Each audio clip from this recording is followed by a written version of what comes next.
ஜெய் மகாகாளி.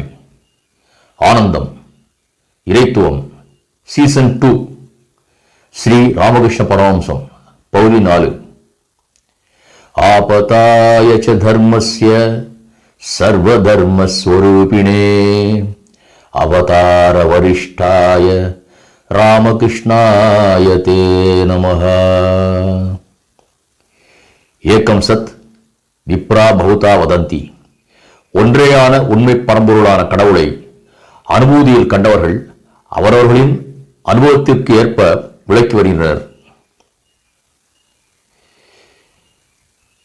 குருதேவர் ராமகிருஷ்ண பரமஹம்சர் தன்னுடைய அணுக்கத் தொடராக தேர்ந்தெடுத்த மகேந்திரநாத் குப்தாவிடம் கடவுளுக்கு அருவம் உருவம் இரண்டுமே சாத்தியம் என்று சொன்னபோது மகேந்திரநாத் குப்தா அவரிடம் களிமண் பொம்மை உருவத்தில் எப்படி கடவுள் வழிபடுவது என்று வாதிட்ட போது குருதேவர் களிமண் பொம்மையில் தன்னைத்தான் ஆவாகனம் செய்து பக்தன் பூஜிக்கிறான் என்று கடவுள் மகிழ்ச்சி அடைந்து அவனுக்கு அருள்கிறான் என்றும், மகேந்திரா, இதை பற்றி நீ கவலைப்படாதே, எப்படி ஞானமும் பக்தியும் முறையாக பெறுவது என்று முயற்சி செய் என்று சொன்னபோது பேராசிரியரின் அகங்காரம் தவிடுபொடியாகியது.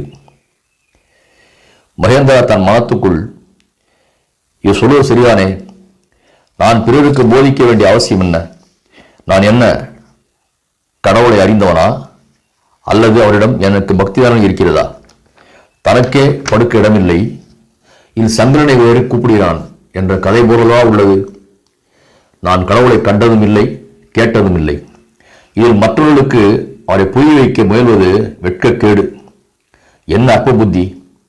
மற்றவர்களுக்கு சொல்லிக் கொடுப்பதற்கு இது என்ன கணிதமா, வரலாறா, இலக்கிய பாடமா? இது இறை தத்துவம். இவர் கூறுவது என் நெஞ்சை தொடுகிறது என்று எண்ணினார். மகேந்திரநாத் குப்தா குருதேவருடன் வாதிட்டது இதுவே முதலும் கடைசியும். ஒரு நல்ல குருவின் வார்த்தைகள் ஒருவனை புனிதமாக்கிவிடும். அந்த ரசவாதம்தான் இப்போது நிகழ்ந்தது. மகேந்திராவின் மன ஓட்டத்தை அறிந்த ராமகிருஷ்ணர் கருணையுடன் தொடர்ந்தார். மகேந்திரா, நீ மண்ணுருவத்தை பூஜை செய்வது பற்றி பேசினாய். பூஜை உருவத்திற்கு ஆனாலும் அதில் பயன் இருக்கிறது. பலவிதமான பூஜை முறைகளை இறைவனை ஏற்படுத்தியிருக்கிறார்.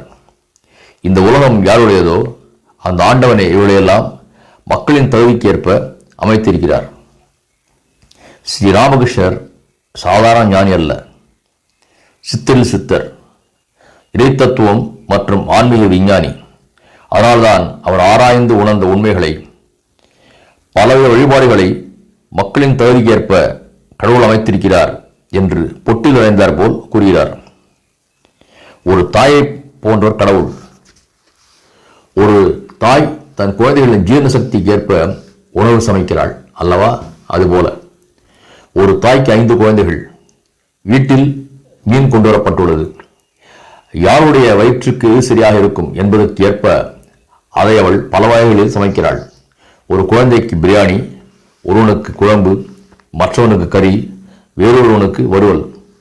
யாருக்கு எது நல்லதோ, யாருடைய ஜீரணசக்தி எப்படி உள்ளதோ அதற்கேற்ப செய்கிறாள். இதை போல்தான் இறைவனும் தன் பக்தர்கள் தன்னை அறிந்து கொள்ள அவரவர்களின் நிலைக்கேற்ப வழிபாடுகளை தோன்றச் செய்கிறார். என்ன புரிகிறதா என்று கேட்டார் ராமகிருஷ்ணர். மகேந்திரநாத் குப்தா இப்போது வாதிடவில்லை. அமைதியாக, புரியுது சுவாமி என்று மட்டும் சொன்னார். ஸ்ரீ ராமகிருஷ்ணர் பள்ளிக்கூடத்தில் சென்று முறையாக பயின்றவில்லை. தன்னுடைய பெயரை கூட சரியாகவே தெரியாதவர். வங்காள மொழியை தவிர வேறு மொழி அறியாதவர். ஆனால் அவர் தெரிந்ததெல்லாம் பகவான், இறைவன், கடவுள் என்ற வார்த்தைகள் மட்டுமே. பலவிதமான மனிதர்களை உலகில் கடலிலிருந்து கரையேற்றிய பெரும் தோணி. சிறு சிறு ஓமானங்கள் மூலம் மக்களின் சந்தேகங்களை தீர்த்தவர், அற்புத ஞானி. மேலும் ஸ்ரீ ராமகிருஷ்ண பரமஹம்சம் வளரும். திருச்சிற்றம்பலம்.